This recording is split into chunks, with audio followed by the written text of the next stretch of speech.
Bonjour à toutes et tous, merci énormément d'être venus nombreux, ça nous touche beaucoup l'intérêt que vous avez pour le sujet et ça nous confirme qu'on a eu bien fait de travailler dessus, donc c'est très important pour nous.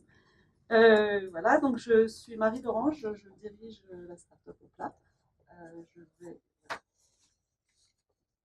Donc, c'est une startup qu'on a créée, je vous fais très rapidement le schéma. On a créé en 2015 donc, cette startup avec Mick, mon associé. Est le directeur technique aujourd'hui. Donc, moi, la dirigeante, moi, j'ai plus un profil marketing, communication que.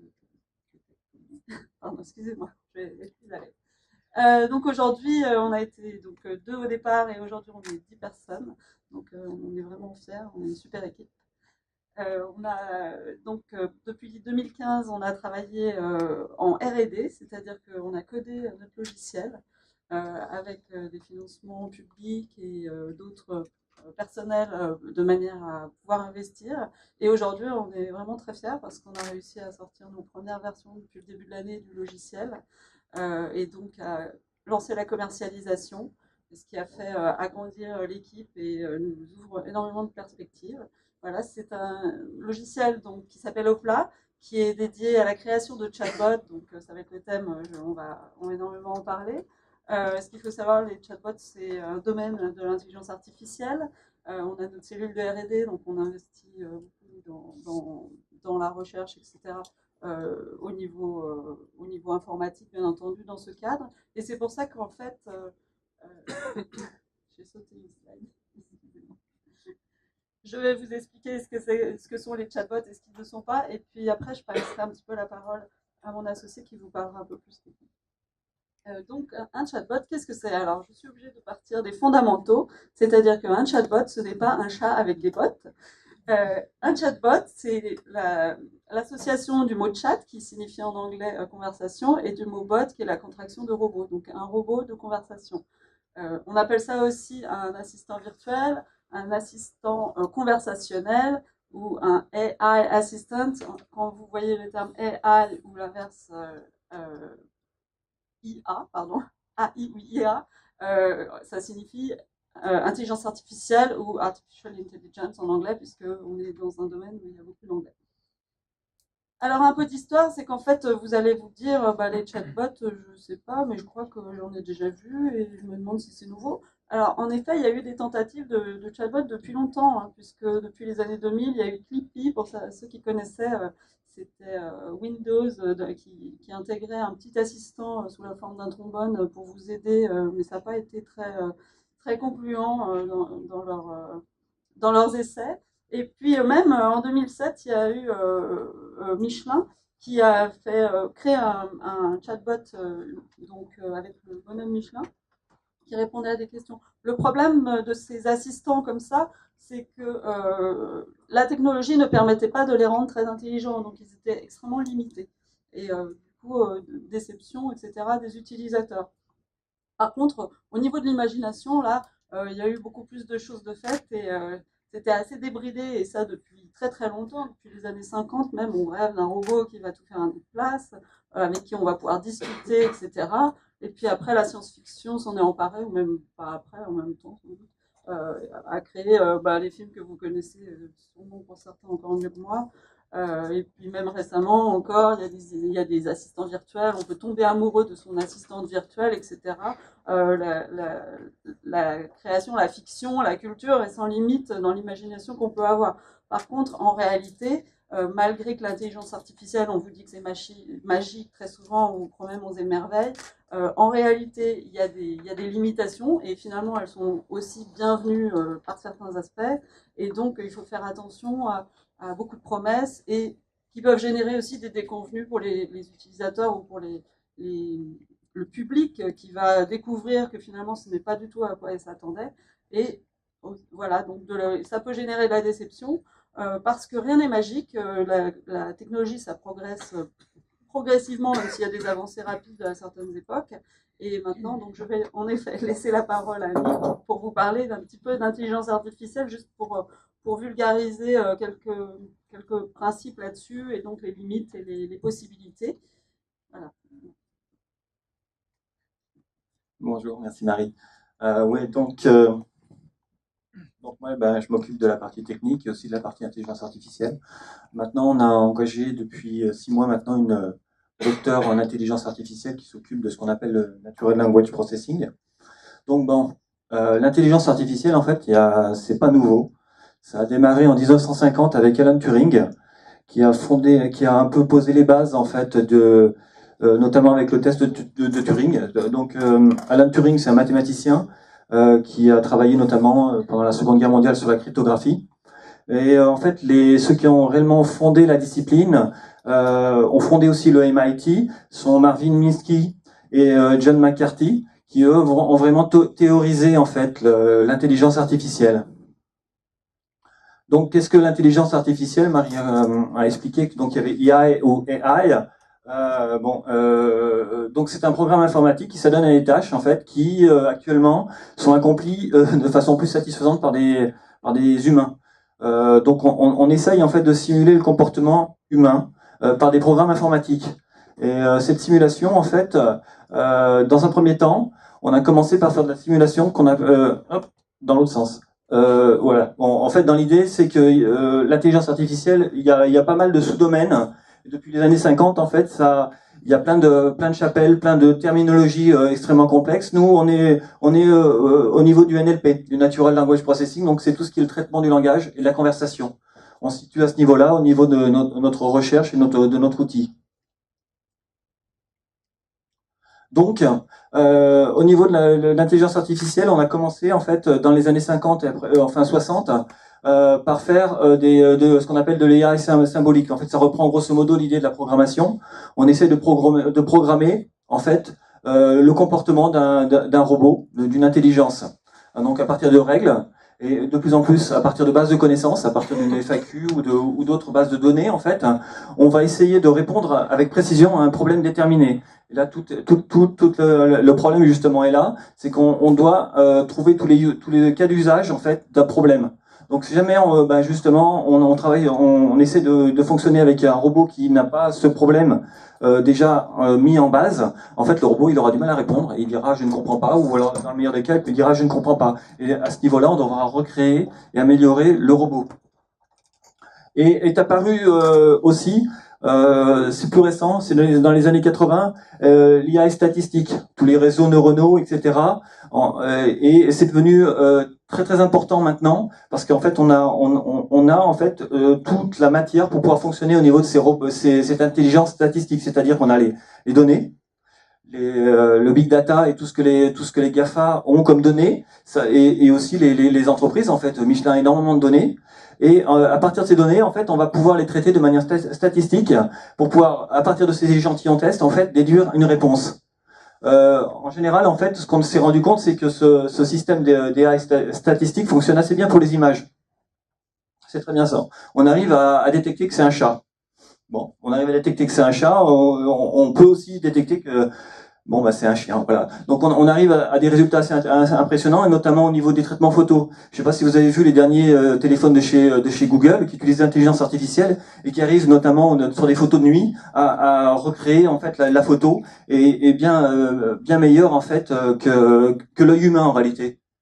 Voilà. Donc la problématique de cette IA statistique, c'est les problématiques notamment qu'on a rencontrées au niveau de certaines intelligence artificielle, entre guillemets, c'est les robots de chez Google conversationnels, Tai par exemple, qui se sont retrouvés à être racistes parce que justement, mais il y avait des trolls qui avaient essayé de leur apprendre, de faire un apprentissage justement en fonction Donc on arrive en fait à des biais et à un manque de compréhension du fonctionnement. En fait, la problématique aussi importante, c'est une boîte noire, cette intelligence.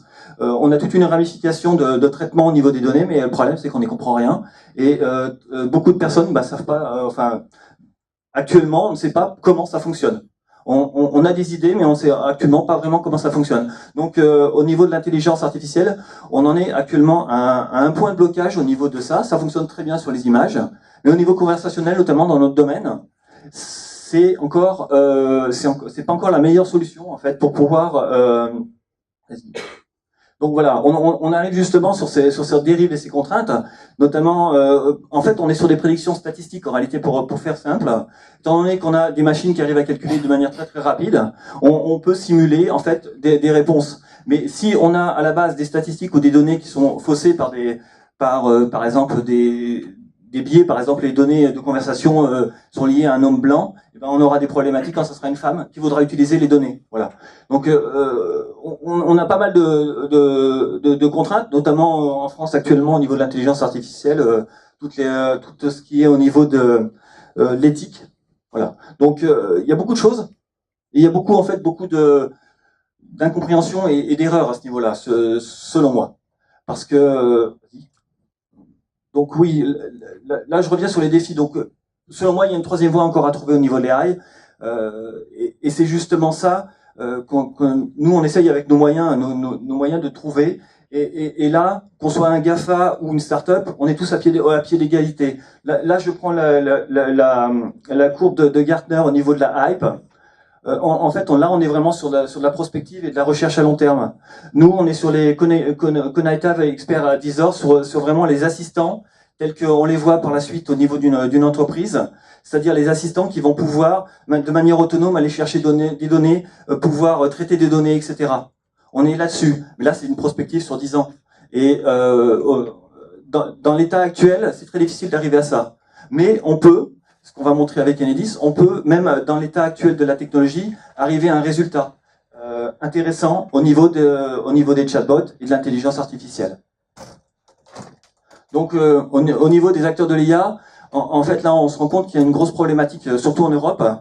En Europe, on a que des startups dans l'intelligence artificielle, et en face, on a les GAFA et les BATX, parce qu'il ne faut pas oublier que les Chinois aussi ont énormément de docteurs en intelligence artificielle. Donc voilà, on voit vraiment la problématique de l'Europe. Là actuellement, on a été à Francisea, il y a un événement là dernièrement au niveau sur Paris, et on se rend réellement compte qu'il y a une problématique au niveau de l'Europe, au niveau de l'intelligence artificielle,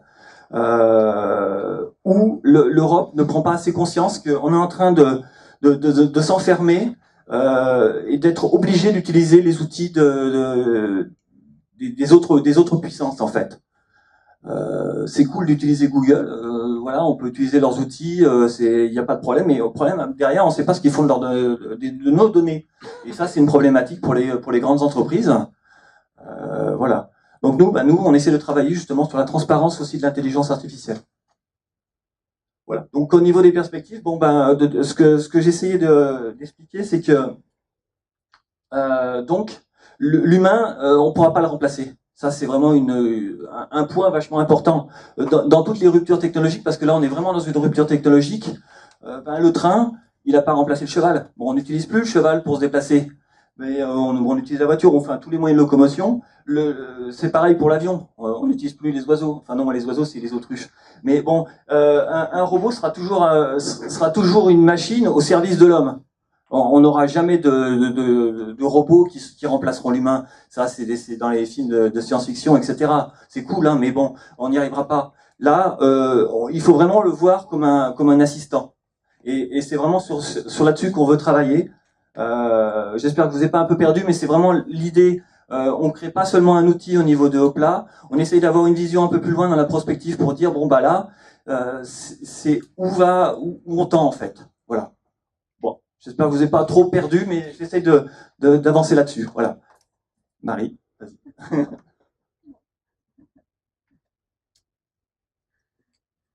Merci Mick.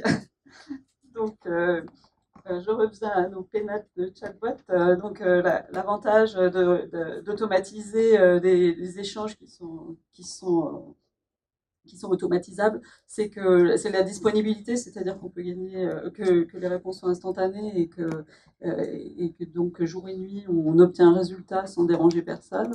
C'est la rapidité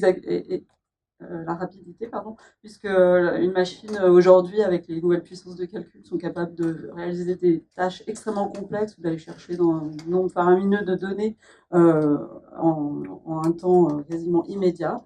Et puis c'est la précision, puisqu'en fait les robots adorent réaliser des choses extrêmement précises, toujours la même chose, ce qui par contre casse souvent les pieds de l'humain, qui lui a des tonnes de qualité, mais c'est vraiment pas sa spécialité forcément.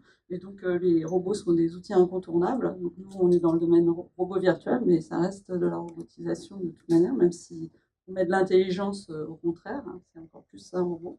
Bon, j'ai mis un petit titre du journal du net pour vous montrer c'est une tendance de fond au niveau de la productivité dans le milieu du travail en particulier. Et puis en fait la prédiction de la plupart des gens qui font des études là-dessus, c'est qu'en 2020, il y aura quasiment toutes les entreprises seront équipées d'un chatbot, j'ai envie de dire plusieurs chatbots, puisque on va le voir, les chatbots, le mieux c'est que ce soit tout comme des assistants, qui soient spécialisés dans leur domaine pour être performants, et donc d'en avoir plusieurs est tout à fait pertinent. Donc les principales attentes des utilisateurs, en fait, quand on interroge les gens à grande échelle, on se rend compte qu'en fait ils sont demandeurs d'automatisation et de chatbot pour les aider. Pourquoi? Parce qu'en fait, des fois, on n'a pas envie de déranger un humain pour quelque chose qui on pourrait dire bête ou qui n'est pas adapté finalement. Et même des fois, les gens s'empêchent de demander à un humain parce qu'en fait, il y a une sorte de barrière à déranger, à faire la démarche. Donc, les thèmes, c'est les réponses rapides, résoudre un problème, avoir des réponses, des explications. On rentrera plus en détail tout à l'heure là-dessus. Et puis même aussi, c'est aussi la mise en relation avec un humain, on va dire avec la bonne personne. Et puis par le biais le plus pratique, c'est-à-dire sur maintenant l'utilisation de la messagerie et des différentes plateformes de messagerie instantanée a complètement flambé ces dernières années. Et les gens passent beaucoup plus de messages textes, par exemple, que de laisser de messages téléphoniques ou de téléphoner aux personnes. Je connais des gens personnellement qui répondent plus au téléphone, qui préfèrent qu'on leur envoie un message, un texto, on va dire, etc. Et ce qui est intéressant dans ces études aussi, c'est que c'est tous les groupes d'âge, c'est-à-dire c'est pas seulement les millennials qui sont nés avec un téléphone dans la main, et c'est aussi même les baby boomers qui sont demandeurs d'avoir de l'aide, voilà, tout bêtement, une machine qui les aide et tout va bien, qui leur simplifie la vie. Donc aujourd'hui, il y a deux grandes familles d'assistants. En fait, ceux que vous connaissez le plus évidemment, c'est ceux que vous avez sans doute sur votre téléphone. On parle de Siri, de Google Now, etc. Alors ils peuvent être sous la forme vocale, mais aussi de toute façon le vocal, c'est du textuel qui a été transformé en son, et vous, quand vous vous exprimez au niveau vocal, en fait, il va retranscrire votre voix en texte, et ça va être traité de la même manière que si c'est de la messagerie textuelle instantanée. Donc ça, vous les connaissez, voilà. Il y en a aussi maintenant, sans doute vous connaissez aussi les enceintes connectées comme Google Home qui vous fournissent un certain nombre de services. En fait, ça, ce qui se passe, c'est que c'est des assistants qui sont généralistes, donc destinés au grand public, et puis qui sont censés répondre à tout. Alors pour ceux qui ont testé, je pense que vous savez qu'en fait ils répondent à tout. En fin de compte, ils vous donnent la météo, ils vous mettent la musique ou un certain nombre de choses, mais c'est pas réellement à tout. C'est plutôt à des demandes très généralistes et très grand public, encore une fois. Mais aussi il y a beaucoup de limitations malgré tout. On va dire que c'est du chit-chat ordinaire, quoi, les petites choses qu'on peut se demander, quelle heure il est. Mais le réveil, ou voilà, il y a rien qui rentre dans des activités qui seraient très précises et qui pourraient être utilisées au niveau professionnel. À part peut-être la recherche, par exemple, il va aller rechercher dans Wikipédia des informations. Mais voilà, ça reste assez, c'est généraliste, large, mais en même temps limité. Et puis la deuxième catégorie, ce qui nous intéresse plus particulièrement nous, c'est les assistants spécialistes. Alors en fait, les assistants spécialistes, vous en connaissez sans doute aussi, puisque ça existe sur les sites de certaines entreprises, comme par exemple la SNCF a créé un chatbot qui répond à vos demandes en matière d'horaire, vous aide à réserver votre billet de train, etc. Il y a aussi, par exemple, il commence à y avoir des restaurants, des structures comme ça qui ont leur chatbot sur leur site internet ou sur les réseaux sociaux, ou les deux, bien entendu. Mais en fait, ça, c'est vraiment la partie émergée de l'iceberg, comme vous le voyez. Et la plupart des acteurs dans le domaine des chatbots se positionnent sur sur ce domaine qui est le B2C, c'est-à-dire la relation avec les consommateurs pour les entreprises, et qui est fort intéressant. Mais nous, on considère, et toutes les études le montrent, qu'il y a un marché énorme et un intérêt énorme en termes de productivité au sens large dans le B2B, puisqu'en fait, les gens passent énormément de temps au travail, et au travail, ils ont toutes sortes de problématiques qui peuvent parfaitement être automatisées avec des robots, et en particulier des robots virtuels, des assistants qui vont les aider à communiquer avec leur machine en règle générale. Donc, nous, c'est notre philosophie, c'est pour ça qu'on a créé la boîte, c'est pour aider les gens à travailler mieux, à travailler sans se casser la tête, plus vite, à gagner du temps, à interagir avec les machines. C'est bon, ce qui nous tient à cœur, et c'est pour ça qu'on est dans le sous-marin jaune. Donc, je vais passer la parole maintenant à Elodie, qui est notre responsable clientèle, qui va vous présenter Hopla plus en détail. Bonsoir. Bonsoir à tous. Merci d'être là. C'est vraiment très, très gentil. Alors, moi, effectivement, je suis la responsable clientèle Hopla depuis peu. J'ai intégré cette structure au mois de septembre, mais je suis ravie d'être parmi eux et de défendre et de vous présenter ce bel outil et cette belle innovation qui est le logiciel Hopla. Alors, aujourd'hui, si vous êtes là ce soir, c'est que vous êtes sensibilisés dans cette tendance actuelle qui est l'innovation, qui est l'intelligence artificielle, et que vous désirez être acteur dans cette évolution pour vous, pour vos salariés, pour votre entreprise, et dans le dessein de résoudre vos problématiques métiers. Alors, l'utilité de ce chatbot, de chatbot Hopla, c'est de répondre à ces problématiques métiers. Aujourd'hui, quelles sont-elles? On les voit ici. De manière générale, c'est répondre à vos questions récurrentes, rébarbatives des services clients, informer vos clients et vos salariés et partenaires sur différentes données qu'on pourrait leur transmettre, mais aussi former, accompagner, guider dans les process métiers de vos structures. Pour cela, on a mis donc en place notre logiciel Chatbot Hopla, qui aujourd'hui, on peut le dire, est unique, complet, transparent et qui peut répondre donc à ces attentes d'utilisateurs finaux, qu'ils soient salariés, qu'ils soient clients, et d'une manière rapide, précise, sous un délai plus que rapide, puisqu'on est là 7 jours sur 7, 24 heures sur 24. Voilà. Je vais vous... Pardon. Donc voilà, c'est ce que je vous disais. On a mis donc en place ce logiciel Hopla pour répondre à ces problématiques métiers. Je vais vous donner quelques petits exemples de use case métiers aujourd'hui auxquels vous êtes certainement confrontés. Je vais commencer par le plus simple qu'on connaît tous, le use case de la relation client. Aujourd'hui, vos services clients sont assaillis de questions, sont assaillis de demandes rébarbatives, chronophages pour vos salariés de votre service client et qui ne nécessitent pas forcément une intervention de l'humain. Le chatbot Hopla pourrait prendre éventuellement le relais pour simplifier les échanges de l'information et libérer du temps pour ces salariés dédiés au service client et les répercuter sur, je dirais, des entrées et des demandes de niveau non plus niveau 1, qui sont les questions FAQ comme on les connaît, mais des questions de niveau 2, niveau 3, suivant votre structure, qui sont beaucoup plus complexes et qui nécessitent une intervention, dans ce cas-là, humaine. Ça, c'est, je dirais, l'utilisation première qu'on connaît tous, B2C, service client, service relation client. On peut imaginer un autre use case qui est le use case d'une ligne de production. Aujourd'hui, je vois dans le public certaines personnes qui sont issues des milieux où il y a des lignes de production. Sur ces lignes de production sont salariés des ouvriers face à des machines qui forcément un jour rencontrent des soucis, des aléas face à ces machines, des codes erreurs, des codes pannes.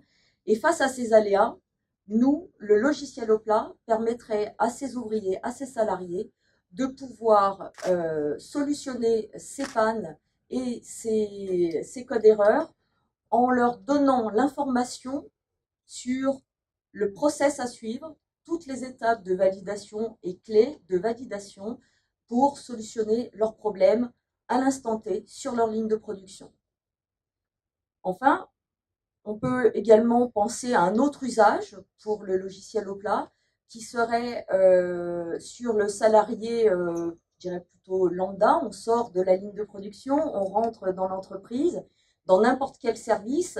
Vous tous, vous êtes peut-être désireux un jour ou l'autre de savoir quels sont vos congés, quels sont, vous avez perdu votre dernière fiche de paye, je ne sais pas.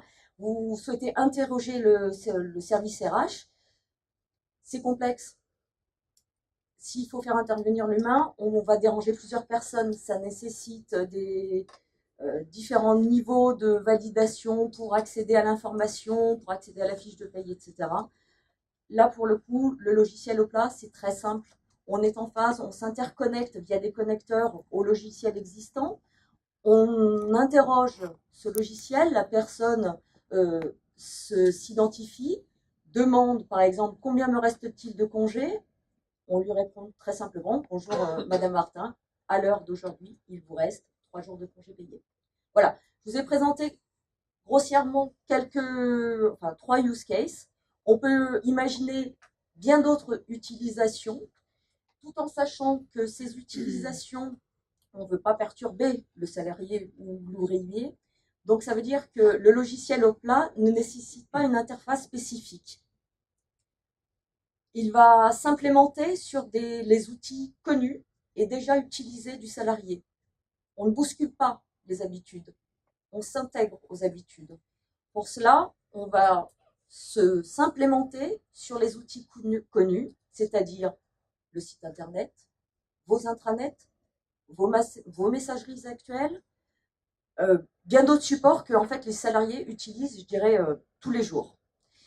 Je vais vous présenter maintenant, parce que vous êtes curieux, vous êtes dit, bon, c'est bien, on a eu les use cases, on a eu une présentation de l'AI. À quoi ressemble le logiciel au plat? Alors, le logiciel au plat, il est très simple. Il est simple, il est réactif et il est 100% codé en interne. Il est simple parce qu'il est sans programmation, en fait, pour vous. On le voit sur la partie gauche de l'écran, pardon. Vous voyez qu'il suffit en fait d'identifier et de créer les comportements souhaités par l'entreprise. Au centre, c'est en fait l'espace dédié à tout ce qui est input-output, c'est-à-dire les questions et les réponses souhaitées et attendues par les interlocuteurs. Ensuite, la troisième phase se situe ici, qui est la phase de test.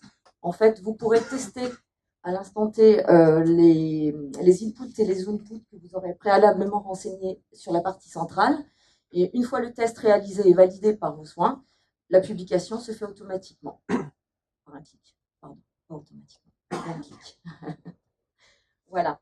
Donc, c'est ce que je vous disais, le logiciel au plat, il est simple, il est réactif parce qu'il est facile dans sa prise en main et il est codé 100% en interne, donc chez nous, dans le sens où on va respecter bien sûr toutes vos données en termes de gestion de vos données et ainsi qu'en termes de protection.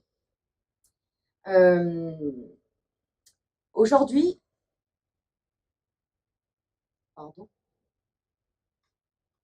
on propose 2 offres. 2 offres de chatbot qui sont à la fois, somme toute, très très mignonnes, hein, on les reconnaît facilement. 2 offres, on a souhaité dans un premier temps démocratiser l'outil et pas, je dirais, le destiner uniquement qu'aux grands comptes. Pour ça, on a créé la première offre, qui est l'offre Startup PME TPE, qui est en fait une offre, une version d'appropriation, si vous voulez, à la fois très simple et très autonome de l'outil. C'est une première, voilà, c'est l'outil en première utilisation où tant la startup ou la PME va être complètement autonome dans sa mise en place, son alimentation et sa publication. Et bien sûr, si l'entité souhaite un accompagnement particulier, bien évidemment, on ne va pas vous laisser tout seul, mais voilà, cet accompagnement est tout à fait possible. Dans un second temps, on a souhaité mettre en place une offre corporate dédiée plutôt aux grandes structures, aux grands comptes, aux entités publiques et qui nécessitent un accompagnement, je dirais, plus poussé, où la démarche va être essentiellement basée donc sur les besoins et les attentes métiers utilisateurs finaux. J'entends utilisateurs finaux, les salariés, où là, le cheminement se fait de manière assez simple. On identifie, on analyse vos besoins métiers, on analyse votre existant, on vous conseille, on vous accompagne bien sûr tout au long de l'implémentation et de la création du chatbot dans votre structure. Et ensuite, on vous propose un accompagnement dans une formation de l'outil. Voilà. Alors ce soir, effectivement, sur la partie corporate, comme l'a présenté tout à l'heure Clément, on a la chance d'avoir parmi nous un corporate qui est Ghislain, qui va nous faire part donc de son expérience et de sa vision client sur notre outil Opla. Merci. Merci. Bonsoir à tous et toutes. Moi, je suis Ghislain Palladini, je travaille chez Enedis. Juste pour resituer brièvement, Enedis, donc c'est la filiale distribution du groupe EDF. On a en charge la gestion du réseau d'électricité sur 95% du territoire français. L'idée aujourd'hui, c'est que je partage mon expérience de l'implémentation d'un chatbot au sein de mon équipe. Là, on est sur un besoin opérationnel, vraiment purement métier. Donc moi, je suis responsable d'une équipe qui est dans une phase de changement assez forte, qui est dans une phase de transition sur un nouveau logiciel. Et donc, par rapport à cette phase de transition, c'est un logiciel assez complexe à appréhender, qui a pour vocation à gérer l'ensemble des points de livraison et toutes leurs données techniques.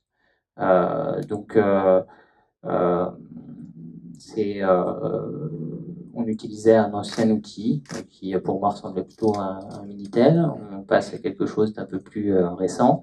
Et pour les salariés que j'encadre, c'est une vraie révolution culturelle que d'utiliser ces nouveaux outils. Derrière tout ça, il y a tout un tas de règles métiers qui existent. Quand on a été confronté à cette transition de changement de SI, on ne s'est pas tout de suite dit, tiens, si on faisait un chatbot. Enedis, on est partenaire du Bivouac, on est dans une politique d'open innovation, donc on est ouvert à ce qui se fait un peu autour de nous. Et donc moi, j'étais venu au Bivouac à la base avec une autre problématique que celle-ci, en disant j'aimerais développer une application mobile sur une thématique particulière. Et la personne du Bivouac que j'ai rencontré m'a dit écoute, ça va peut-être pas forcément répondre à ton besoin, mais on va te présenter Opla. Voilà.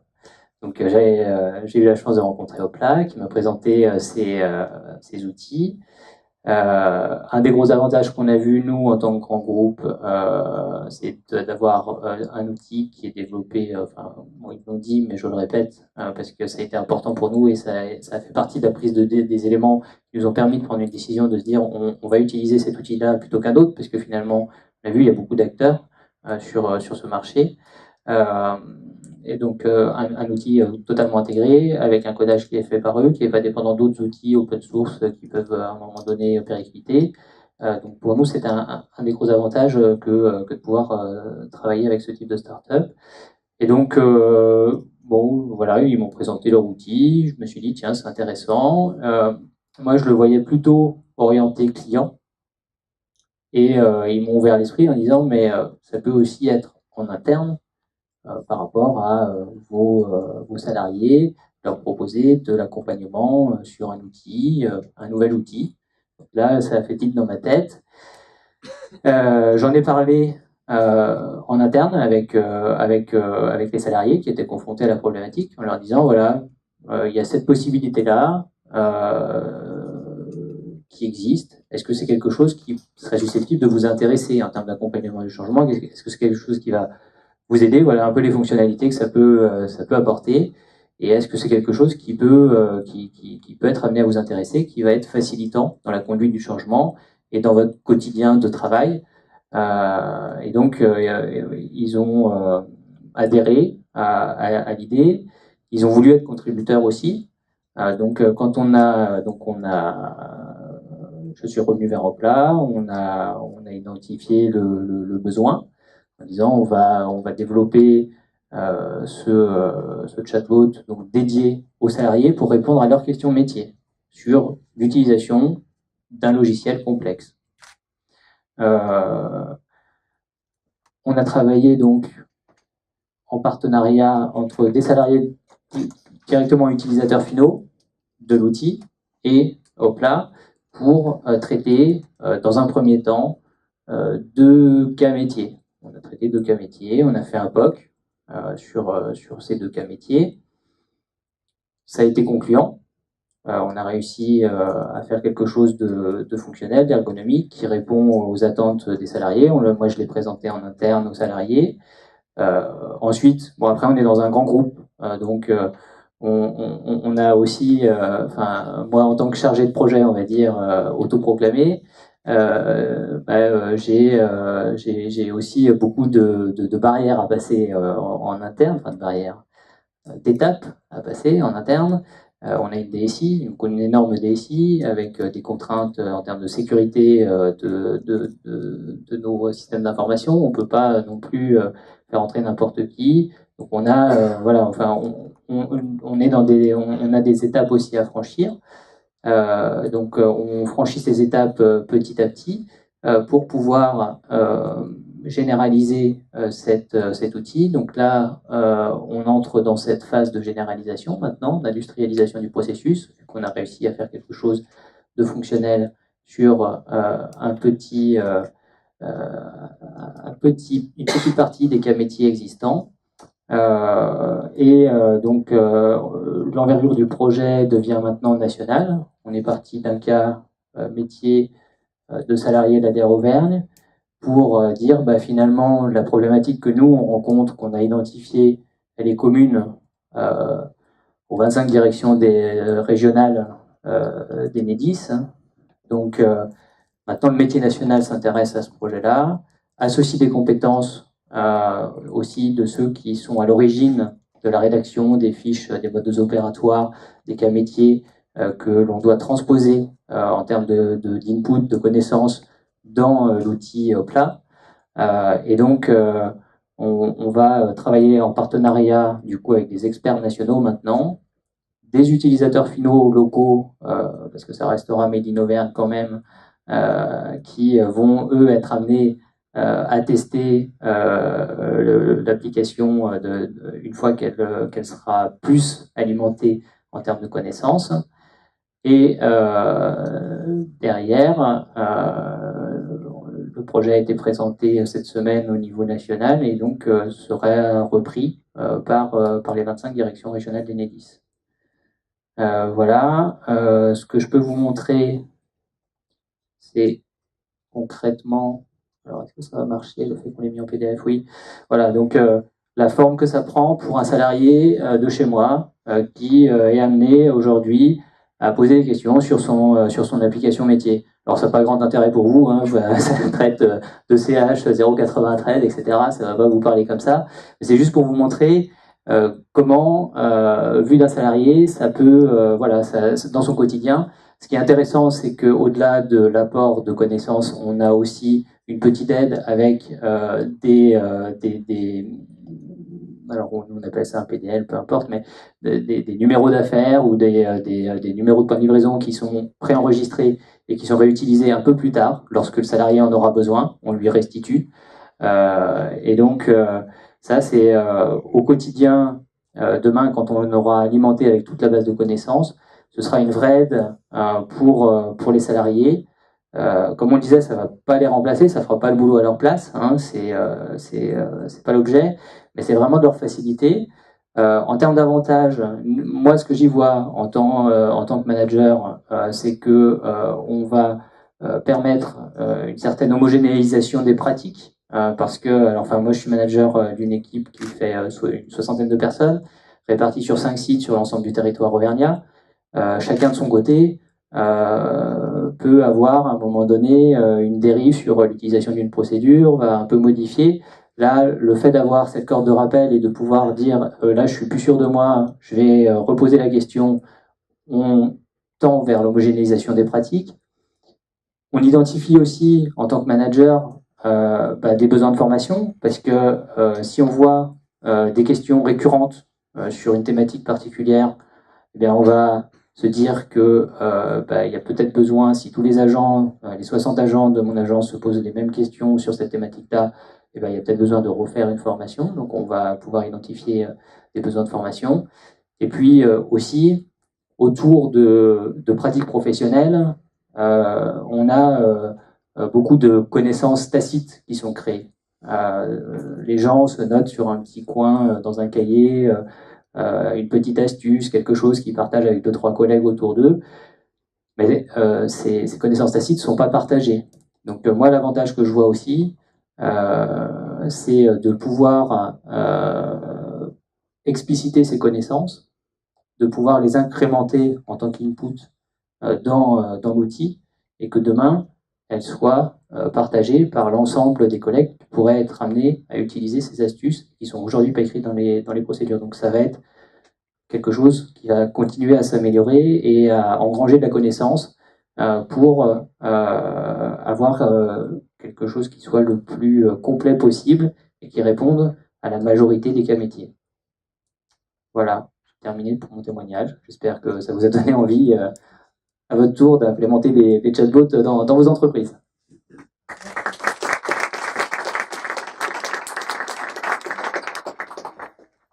Merci beaucoup, Justin, de ce beau témoignage qui est vraiment important pour nous parce que c'est un super projet et comme vous avez compris, il ne fait que démarrer en fin de compte. Donc, enfin, démarrer, on a déjà beaucoup travaillé, mais ce n'est que le début.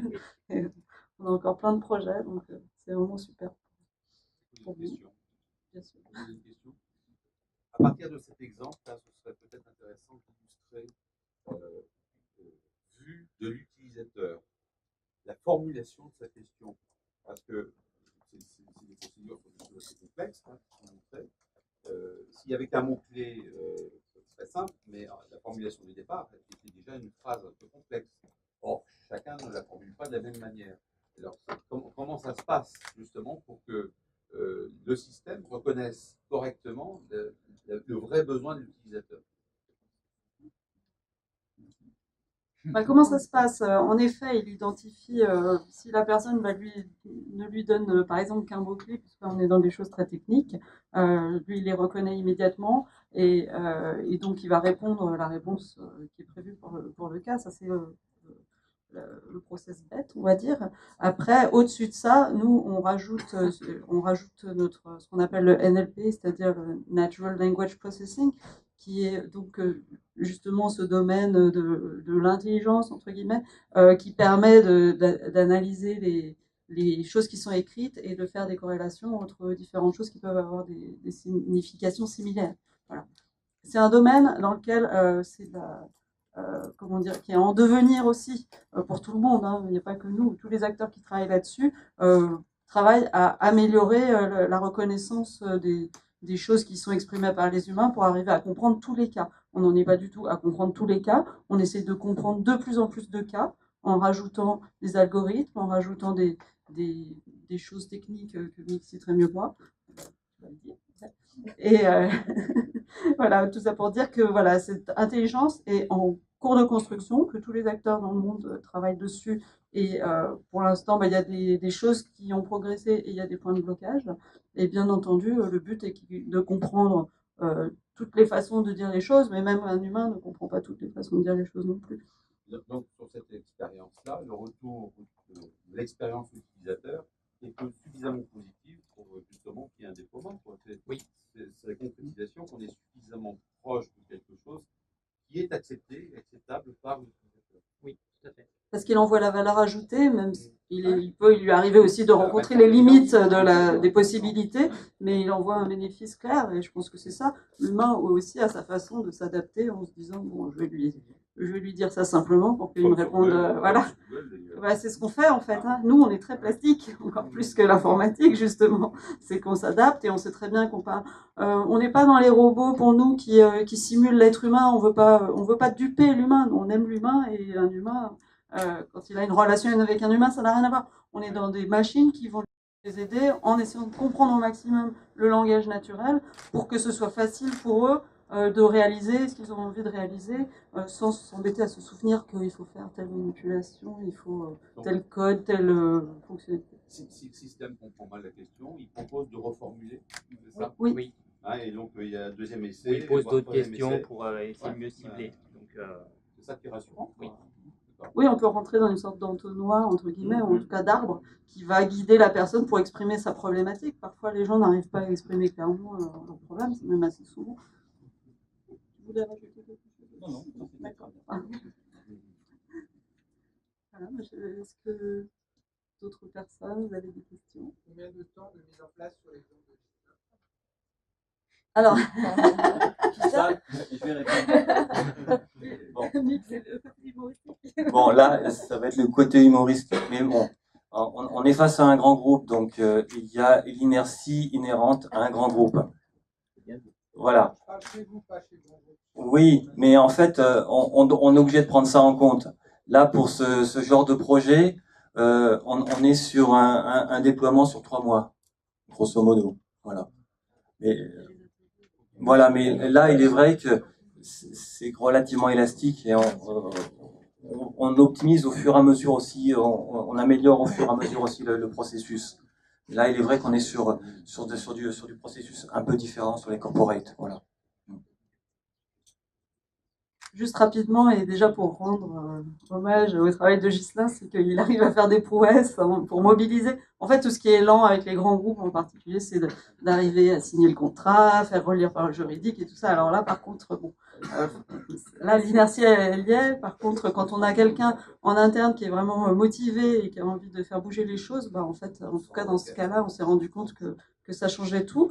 Et puis, ce qu'il faut savoir, c'est que dans le process, en fait, là, et dans beaucoup de cas, on travaille au plus près des personnes en interne, des gens sur le terrain qui vont être les utilisateurs finaux, bien souvent des chatbots, c'est-à-dire on travaille sous forme d'ateliers avec eux, et ensuite on prévoit des ateliers régulièrement, et entre les ateliers, nous, on travaille de notre côté, et eux réfléchissent ou testent aussi. Donc c'est aussi des rendez-vous à mettre en place, etc. C'est pour ça que les 3 mois, voilà, c'est le process avec des ateliers réguliers, avec des points, des validations ou des erreurs à corriger. Mais ça, pour nous, ça s'est passé assez rapidement parce que des ateliers, il y en a eu pas mal. Il y avait plusieurs intervenants de chez Enedis Auvergne qui ont participé à ces ateliers, donc ils se sont rendus disponibles et ça a fonctionné de manière assez fluide sur ce point-là. Voilà. C'était quand même Oui, c'était vraiment les opératrices de base qui utiliseront l'outil, qui nous ont aidés à améliorer l'outil. Ça, c'est un point vachement important. On crée pas quelque chose comme ça avec une cellule d'innovation sans suivre les besoins en fait du terrain. Et ça a été un point vraiment très très intéressant au niveau de ce projet où vraiment on a eu des workshops avec les opératrices et ça nous a permis d'améliorer le projet. Et là, c'est justement ça aussi. C'est pas forcément quantifiable. On peut donner une durée, mais là, c'était aussi qu'on a eu des vrais retours terrain sur ce projet-là. Oui. Quel est le niveau de connaissance qu'il faut qu'on ait en entreprise pour vous fournir des éléments pour que vos robots puissent fonctionner? Alors là, je dirais que c'est vraiment au cas par cas. Surtout sur le corporate là.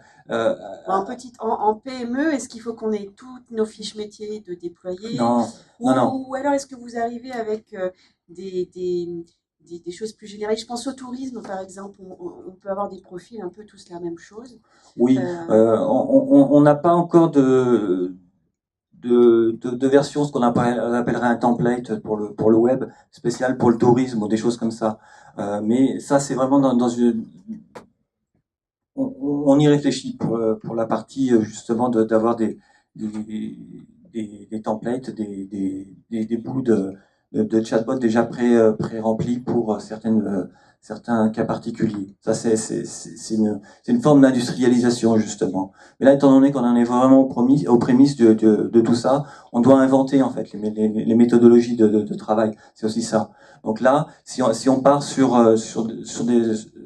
des bases de connaissances qui sont assez simples, on demande au démarrage une liste de questions-réponses dans un fichier Excel, par exemple. Ça peut être une base de démarrage. Voilà.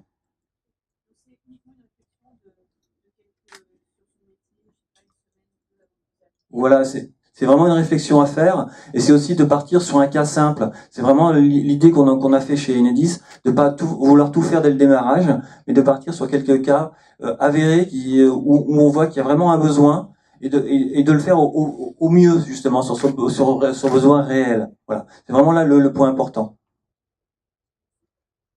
Alors moi, j'ai une question qui va être un peu détestable. Quel budget il faut consacrer pour un chatbot?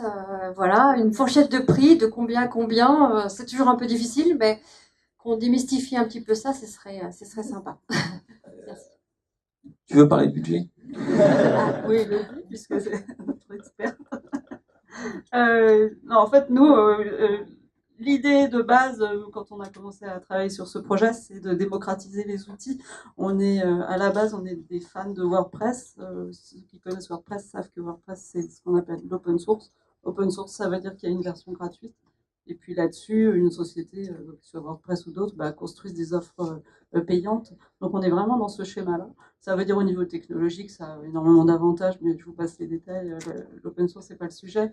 Mais ça veut dire de faire aussi des offres, comme l'a dit Elodie tout à l'heure, qui soient accessibles dès une entreprise, une TPE, une start-up, etc. Selon les besoins qu'elle a, elle peut très bien avoir quelque chose pour un budget tout à fait raisonnable.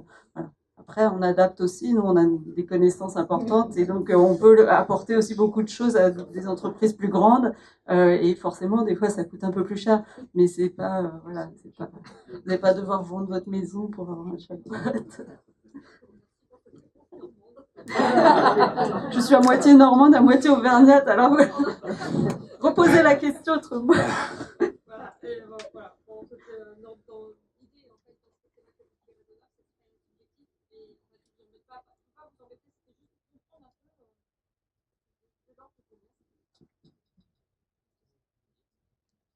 c'est un petit peu, si je vous dis, pour avoir un site internet, combien ça coûte, parce qu'il y a des gens qui posent cette question-là. On peut le faire gratuitement, on peut le faire à un petit budget avec quelqu'un qui va votre petit cousin qui va bricoler et vous allez payer ceci, cela. Et puis aussi, après, vous avez des agences qui vous apportent plus ou moins de services et qui vont s'adapter aussi à votre demande. C'est pour ça. Mais si vous voulez qu'on en parle de manière plus précise, c'est avec plaisir, voilà, pour vous faire. Je veux faire peur à personne, mais en même temps, il y a tout un panorama, voilà, un éventail. Pardon. Pour une requête donnée, il y a un nombre de champs des possibles de réponses qui dépend du type de requête. Peut-être entre le nombre de requêtes et le nombre de champs possibles, en calculant ce genre de choses-là, un jour, ça pourrait vous permettre de créer des fourchettes de prix. Oui, mais c'est un peu plus compliqué que ça. Au niveau de l'arbre de décision, etc., ça peut être plus compliqué. Mais oui, on a une grille de tarifs qui est très précise en réalité, en fonction de qu'on est une startup ou un corporate. On a une grille de tarifs. Et même si ceux qui n'ont pas de budget peuvent aller sur GitHub et ils auront une version gratuite. Là, par contre, ils se débrouillent. Voilà, on fournit le service minimum. Mais on a réellement deux offres, deux grilles tarifaires, et on pense réellement qu'elles sont adaptées pour chaque cas. Voilà. Et on va faire une réponse de Normand parce que moi aussi, je suis à moitié normand et à moitié auvergnat. Voilà. Vous n'avez pas mis en évidence, excusez-moi, les éléments différenciants avec la concurrence, c'est bien qu'ils le sachent. Parce que toi, tu vas être... J'essaie de vous aider à vous. Alors en fait, on en a un petit peu parlé, mais c'est peut-être pas assez ressorti, c'est que ce logiciel, il est conçu pour pouvoir être utilisé sans coder. Ça veut dire, sans coder, ça veut dire que c'est pas forcément le service informatique qui l'utilise et qui l'implémente, parce que ce qu'on veut, c'est le mettre entre les mains des experts dans leur métier, c'est-à-dire comme les exemples qu'a donné Elodie, ça peut être l'expert RH, un expert de production, un responsable de communication, bien évidemment, ou commercial, qui lui connaît les questions qui sont fréquemment posées et les réponses qu'on peut apporter, ou les spécificités, toute la culture de l'entreprise qui va venir en fait nourrir le chatbot et en faire un chatbot spécialisé qui va être tout comme vous intégrez un assistant, vous nourrissez entre guillemets avec la culture de votre entreprise, les connaissances, etc., le savoir, les façons de procéder, etc. Et bien là, en fait, c'est un assistant virtuel, une machine, mais de la même manière, il faut venir l'implémenter avec cette culture. Donc, c'est les gens, les experts de chaque domaine qui vont pouvoir le prendre en main ou le confier à quelqu'un qui sera peut-être un humain qui travaille avec eux, etc. Mais ce sera décorrélé du service informatique, c'est décorrélé du service. Et donc ça, c'est différenciation par une utilisation très simple. Et la deuxième différenciation, sans rentrer dans la technologie, mais c'est ce dont on a parlé, c'est le fait qu'on ait codé nous-mêmes notre logiciel, c'est-à-dire de A à Z, vous rentrez vos données dans le chatbot, enfin dans le logiciel, vous en sortez un chatbot, et jusqu'à la fin de l'utilisation du chatbot, les échanges avec tous les utilisateurs que vous pouvez avoir, tout ça, ça reste dans les serveurs que vous avez décidé d'utiliser. C'est-à-dire que ça peut être sur les nôtres, quand vous avez des versions que nous hébergeons nous, mais sinon, c'est comme souvent c'est demandé dans les grands comptes, c'est hébergé sur des serveurs dans le cloud, mais des serveurs privés, de Enedis, etc. Et ça, c'est quand même assez fondamental aussi, parce que ça veut dire que Google, mais c'est souvent Google dont on parle, ne va pas analyser les échanges de votre chatbot et toutes les données qui sont dedans pour les utiliser pour toutes sortes de choses, au minimum pour de l'analyse en intelligence artificielle, mais après peut-être aussi pour, enfin bon, après, je m'y soupçonne malveillante, bien entendu, mais disons que ça apporte voilà, du respect de la RGPD. Donc c'est de la transparence et de la facilité d'utilisation. C'est vraiment nos deux différenciateurs et en fait, on est peu sur ce secteur dans la concurrence. Puisque la transparence, en fait, ça a un prix. C'est les 3 ans de R&D qu'on a passé, c'est pas gratuit. C'est aussi un effort, c'est important. Autant à une époque où on veut tout faire vite fait en bricolant pour voir si ça marche. En fait, nous, on a pris la version longue. On a pris la version où on code tout nous-mêmes, mais du coup, on a un outil complet qui nous appartient. On dépend de personne. C'est-à-dire si un tel ou un tel décide d'arrêter de faire du processing de langage, nous, on a notre propre outil de langage, même s'il est peut-être un peu plus restreint par certains biais, mais par contre, il aura le mérite de continuer à exister et de rester indépendant pour les données. Oui, alors j'avais une première question, c'était par rapport à l'hébergement, mais finalement vous avez répondu, donc faites du on-premise. La seconde question, c'était par rapport à l'intégration et au connecteur. Est-ce que vous avez cité l'intégration avec une boîte mail, avec un site internet. Aujourd'hui, c'est quelque chose que vous développez au cas par cas, ou est-ce que vous avez une liste de connecteurs intégrés à la solution? On a une liste de connecteurs qu'on est en train de finir de développer. Là, on a Facebook qui est disponible. On va avoir Slack qui va être disponible. On va avoir Link, Skype qui vont être disponibles pour les professionnels. Mais étant donné qu'on est sur une logique à la WordPress, rien ne vous empêche de faire votre connecteur.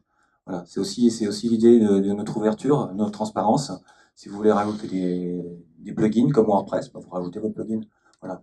Voilà. On est en train d'essayer de documenter là. On améliore la documentation, mais ça arrive. Voilà, on travaille là-dessus. Ok, merci. D'autres questions?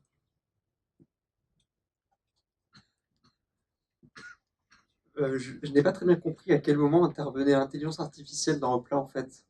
Par exemple, si plusieurs personnes posent la même question et que Hopla ne trouve pas la réponse directement, et que voilà, il faut 10 réponses, enfin 10 questions-réponses pour qu'elle puisse trouver une solution, est-ce que l'arbre de décision va se réduire en fait en fonction de cet historique conversationnel ou pas? Actuellement, dans la version disponible, l'arbre de décision est fixe. Mais avec Mali, au niveau de la partie R&D, on est en train de travailler justement sur ces...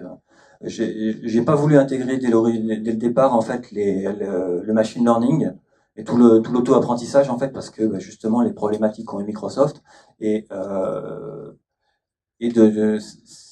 en plus on avait une base de connaissances trop faible sur tous les projets qu'on a eus. En fait, la base de connaissances était tellement faible que l'apprentissage par machine learning ou autre technique de ce type-là n'était pas pertinente. Donc pour l'instant, on ne l'a pas intégré. Ça, c'est une volonté de notre part. Par contre, on va l'intégrer pour les prochaines versions parce qu'on commence à avoir des projets où les données sont plus importantes. Donc ça, justement, on va l'intégrer au niveau du projet. Voilà. Donc actuellement, les questions-réponses sont basées sur les mots-clés qui sont... Voilà, c'est du pattern. Okay. Voilà, c'est une machine de pattern. Et justement, ça, on va faire comme les autres. Mais si vous utilisez les concurrents comme Dialogflow, par exemple, vous voyez en fait que le machine learning n'est pas du tout pertinent. Et ça, c'est vraiment une problématique. Si jamais on n'a pas suffisamment de données, ça sert à rien le machine learning. Ça sert strictement à rien. Voilà.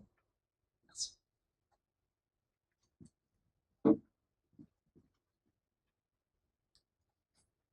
Encore des questions?